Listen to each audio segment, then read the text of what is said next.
strike has happened. The smoke hasn't even cleared yet. But in war rooms across Tehran, Tel Aviv, and Washington, the countdown has already begun. The question is no longer if Iran will retaliate, but how. Forget the idea of a single missile strike. That is old thinking. If Iran unleashes its full retaliation protocol, it won't be a battle. It will be an overwhelming, multi-front saturation that targets Israel's cities, cripples the global economy, and places thousands of American troops in the crosshairs. This is Iran's Ring of Fire strategy.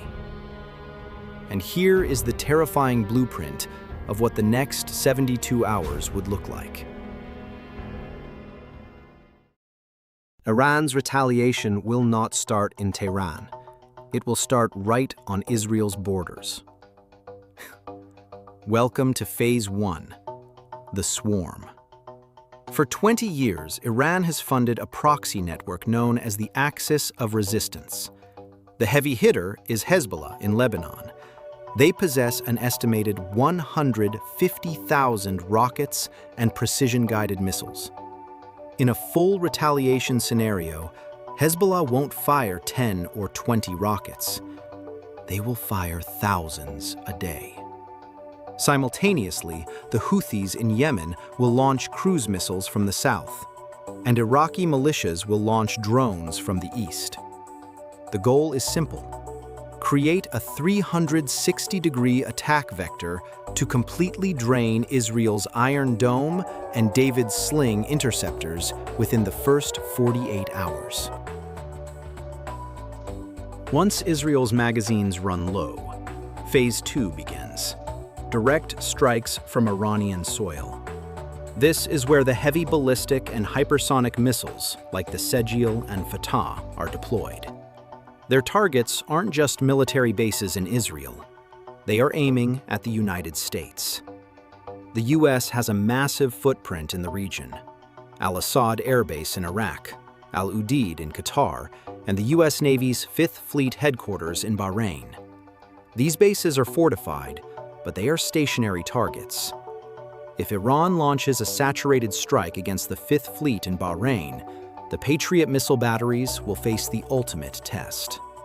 If even one missile gets through to a US base, it triggers a full-scale American war. And Iran knows this.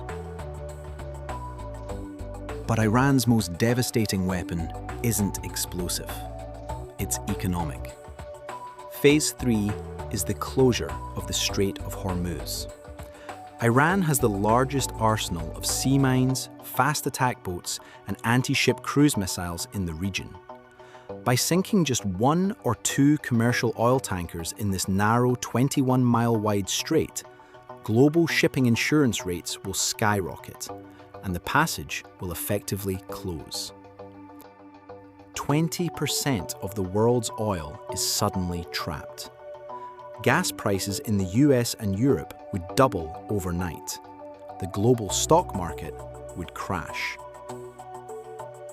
This is why a preemptive strike on Iran is so difficult. It is a true Mexican standoff. Israel and the US have the power to destroy Iran's infrastructure.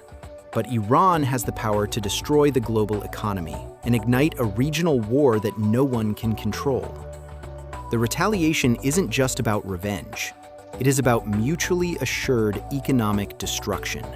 And in a game with stakes this high, even a successful strike might feel like a defeat.